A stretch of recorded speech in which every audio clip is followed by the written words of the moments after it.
can't directly control someone else's breathing and what they do, and what they do in the act of it.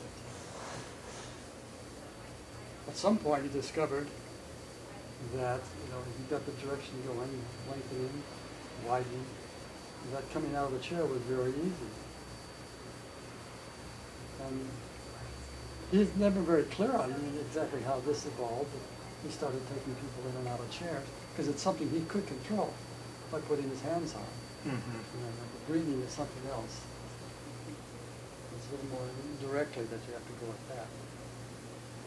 It's also, he probably, the way I interpret it now, is that as he worked with the chair work and got to seeing what was going on there, he began to realize that if you get the back lengthening and widening properly, all you have to do is turn off the old habit in terms of breathing, and you will breathe the way he wanted you to breathe. In other words, you could just do it through chair work. That hasn't really worked out that well in ensuing years with the other teachers. But now, a lot of the work's also done on a table. What are the advantages of a table, say, as opposed to a chair work?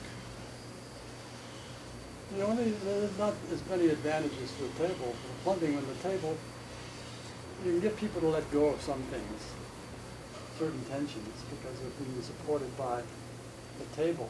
Yeah. And they're up. In the chair, of course, they're up, and they have to deal with gravity. It's a lot more pleasant to just lie on the table, though, than have to work in a chair, wouldn't you say, Larry? It's a lot more passive. And while you can learn anything you can learn on the table from the chair, you can't learn on the table what you can learn in the chair. I noticed that, like in the first year of a training program, Now, so you just dove down there. You can lengthen enough, let your knees go, then you can go over. I noticed in the first year of a teacher training program that most of the first year students want their turns on the table, but the more they go along, then the more they want to explore chair work and walking. And There are some exceptions. there are some exceptions, such as myself, who still enjoys a lot of table work. That's this class that let you get away with it. Did Patrick McDonald loved table work, didn't he? He No, said, no. everyone go have a good lie down now. No, we had one table, For how many students? usually around a dozen, maybe 15 max. But when he'd give you a table turn, it was like a long, luxurious 45-minute job, right? No, just occasionally did it. And during a lesson, the table turns lasted about 5 minutes. Where's the fun in that, then, Larry? Hmm? Where's the fun in a 5-minute table turn? You're just getting started. You're getting started. You can't really lie back and enjoy a 5-minute table turn. Well, the whole point isn't to lie back and enjoy it. The whole point is to learn something. I thought the whole point of Alexander technique was to feel good. Where are we going with this conversation now, then, Luke? So, who was your first teacher, a regular teacher? Judith. Judith Stransky. Yeah, she was the one local. Well, there were actually 3 teachers locally at that point.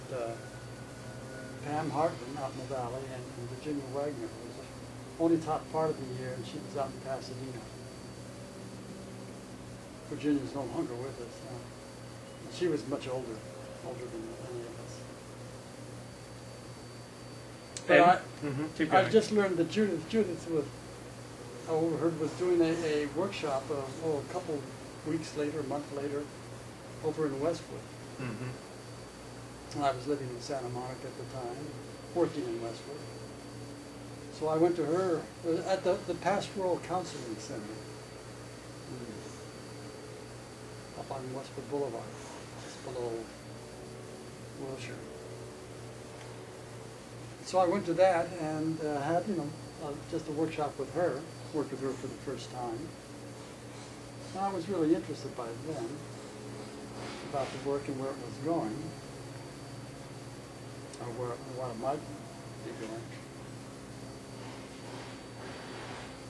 And I happened to hear over here at the end of the session some other person talking with her, and Judith, well, we'll go too much into it, but Judith always had a waiting list for lessons.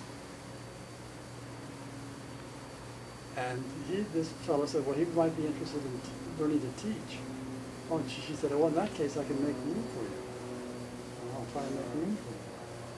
So I happened to run into Judith a couple of weeks later up on Montana Boulevard, somewhere near I lived. And I tried the same line on her, and she said, well, let's try and see if I can make room for you. This was in summertime by then, but the next fall, in September, she made room for me. You had to wait several months still? And you had to like feed her a line and wait several months to get lessons. Wow. Well, she was, she was pretty busy back then. This was a period. They branded it the me generation. Right. Back then when they were doing, everyone was experimenting, doing all this stuff. EST. And there were only 3 teachers in Los Angeles. Yeah, so all this sort of stuff. So now there are, what, 100 teachers in LA?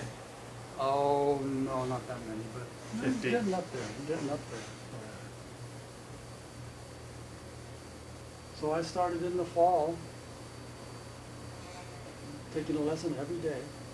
Fall of 1971? 72. 72. Taking a lesson every day for the first month. Then we went to, I think, 3 times a week.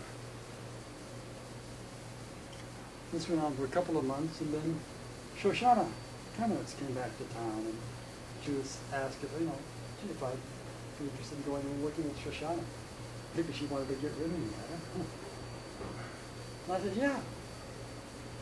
So I went over and started working with Shoshana, who was living just off of the UCLA campus where I was still working. And so it was very convenient. I could just walk over there rather than having to trek down to Santa Monica on my lunch break and then take a lesson, which were only a half hour, and then go back. That was in November, and then in December, around Christmas time, McDonald came to town on the break from his training course. And I had a lesson with him, and then I had, with Shoshana, I was only going about 3 times a week. With McDonald, I started doing every day. I could get over there. And I should say, because I told Judith I was interested in training as a teacher, and I was interested in learning more about the technique, I had started negotiating with New York, ACAP, the only training course in this country at the time. But because it was a strange setup they had back then. One, the training was only for 2 years. That's weird. Well, this was a point of contention between London and the U.S. for a long time. And they started everyone at the same time. So the next January, there was a new course starting.